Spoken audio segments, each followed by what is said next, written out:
I wrote in 2015 the book, The Fourth Industrial Revolution, and I mentioned 23 or 24 technologies which will change the world, like crypto and so on and so on. The book was considered science fiction. All those technologies have become reality, and there are new technologies. And I would say we are in the second minute, or whatever we want to call. We are at the beginning. When you look at it, at technology transformation, it usually takes place in the terms of an S-curve. And we are just now where we move into the exponential phase. And I agree, artificial intelligence, but not only artificial intelligence, but also the metaverse, near space technologies, and I could go on and on, synthetic biology.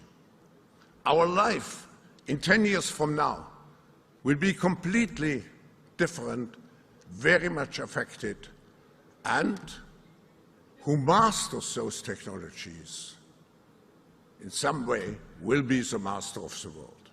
Who masters those technologies in some ways will be master of the world, Patrick.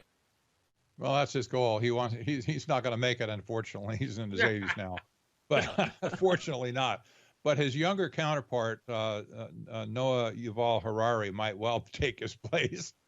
But here's the thing. Here's the thing that I see about what they are doing with this whole threat of cyber attack. We know the Great Reset is near and dear to Klaus Schwab's heart. That's coming. That's a complete economic reset. The economic reset requires a financial reset, a new financial system that will replace the one we have today completely.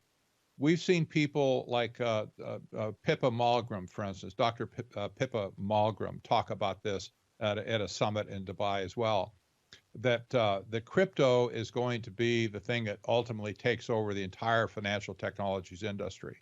Well, in order to get the reset to the financial system, there needs to be a shock to it that will just ultimately kill it dead and allow them to bring in their fintech, or that's financial technologies, a contraction, the fintech industry to take over the financial world.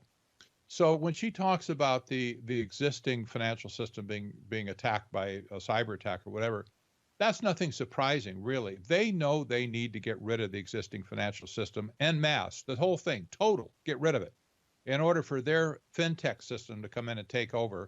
That would include areas like central bank digital currencies and other things that would use blockchain to record transactions and so on to be sent back to a central computer somewhere in the world.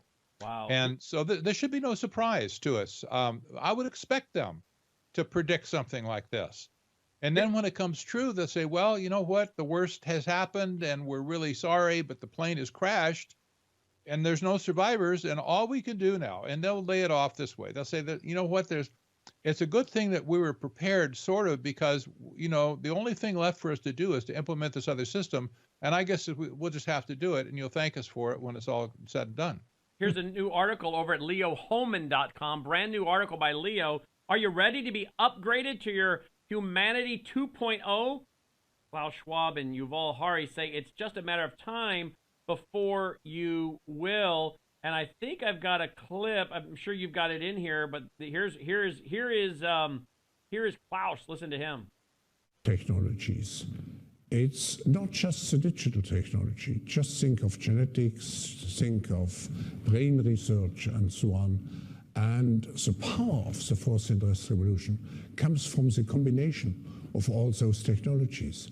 Actually, I was saying it's at the end what the fourth industrial revolution will lead to is a fusion of our physical, our digital, and our biological identities. So that's the first difference. The second differentiation is the speed. So we're going to merge physical, biological, the technology is going to merge. I think at some point, does he not call for brain chipping? Do you have a clip of that in your article, brain chipping, Leo?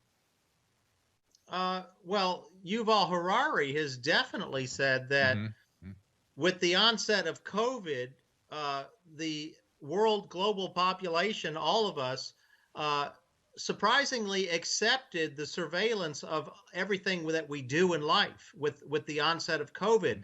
We're going here into the doctor's office, we're being tracked. We go to the grocery store, we're being tracked.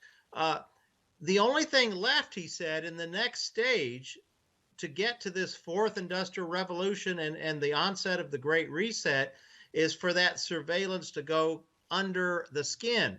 And so that is the next big thing that they want to get the human race conditioned to accept. This surveillance, this 24/7 surveillance of your every move, everywhere you go, every dollar you spend, every mile that you trek in your car. Hopefully it's an electric car in their imagination, because that's easier to track. It will all be logged. It will all be surveilled. Every biological function of your body will be surveilled. And Elon Musk is also developing that technology, and he says that it will be in functional use by the end of this year, where you will be able to hook your brain to the internet and have access to all the knowledge of the internet. Now think about this. That sounds crazy. As Klaus Schwab said, when he writes about this stuff, people think about it like it's science fiction. But they have the technology to do this.